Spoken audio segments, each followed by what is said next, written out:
കണ്ണമൂല വിഷ്ണു കൊലപാതക കേസിലെ മുഴുവൻ പ്രതികൾക്കും ജീവപര്യന്തം ശിക്ഷ വിധിച്ചു കോടതി. നെടുമങ്ങാട് SC/ST കോടതിയാണ് ശിക്ഷ വിധിച്ചത്. 2016 മാതാപിതാക്കളുടെ മുന്നിലിട്ട് യുവമോർച്ച പ്രവർത്തകനെ വെട്ടിക്കൊലപ്പെടുത്തിയ കേസിലാണ് വിധി. MG പ്രതീഷ് വിവരങ്ങളുമായി ചേരുകയാണ്. പ്രതീഷ്, മുഴുവൻ പ്രതികൾക്കും ശിക്ഷ.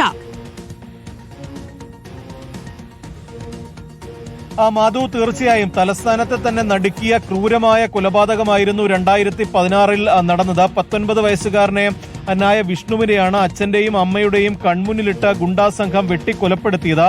ഇതിൽ 13 പ്രതികളായിരുന്നു ഉണ്ടായിരുന്നത്. 9 മുതൽ 13 വരെയുള്ള പ്രതികളെ കോടതി വിട്ടയച്ചു. നിലവിൽ 1 മുതൽ 7 വരെയുള്ള മുഴുവൻ പ്രതികൾക്കും ജീവപര്യന്തം തടവ് ശിക്ഷ വിധിച്ചുകൊണ്ടാണ് നെടുമങ്ങാട് SC/ST കോടതി വിധി പറഞ്ഞിരിക്കുന്നത്. ഈ കൊലപാതകത്തിലേക്ക് നയിച്ചത് ഇതിൽ ഒരു പ്രതിയുടെ സഹോദരനെ 1 വർഷം മുമ്പ് വെട്ടിക്കൊലപ്പെടുത്തിയിരുന്നു. അതിലെ പ്രതിയായ ഒരാൾ ഈ വിഷ്ണുവിന്റെ ബന്ധുവാണ്. അതാണ് വൈരാഗ്യത്തിന് കാരണമെന്ന് കേസിൽ പറയുന്നുണ്ട്. അതിന്റെ കൂടി അടിസ്ഥാനത്തിലായിരുന്നു ക്രൂരമായ കൊലപാതകം. ഏകദേശം 35ഓളം വെട്ടുകൾ വിഷ്ണുവിന്റെ ശരീരത്ത് ഉണ്ടായിരുന്നു എന്നതായിരുന്നു പോസ്റ്റ്മോർട്ടം റിപ്പോർട്ട്. പിന്നീട് വളരെ പെട്ടെന്ന് തന്നെ പ്രതികളെ പോലീസ് പിടികൂടുകയായിരുന്നു. അങ്ങനെയാണിപ്പോൾ 7 പ്രതികളെ നെടുമങ്ങാട് SC/ST കോടതി ജീവപര്യന്തം തടവിന് ശിക്ഷിച്ചിരിക്കുന്നത്.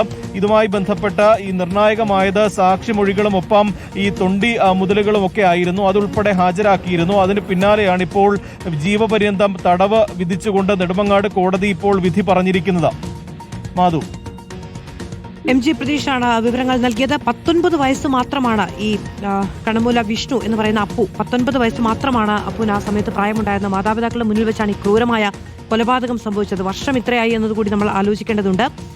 അതിനുശേഷമാണ് ഇപ്പോൾ ഈ മുഴുവൻ ആളുകൾക്കും, ഈ 7 പേർക്കും, 13 പ്രതികളിൽ 9 മുതൽ 13 വരെയുള്ള പ്രതികളെ വിട്ടയച്ചിരുന്നു. 8ാം പ്രതി സുരേഷ് മരിച്ചു പോവുകയും ചെയ്തു. ബാക്കി ഉള്ളവർക്ക് മുഴുവനുമാണ് ഇപ്പോൾ ജീവപര്യന്തം ശിക്ഷ വിധിച്ചിരിക്കുന്നത്.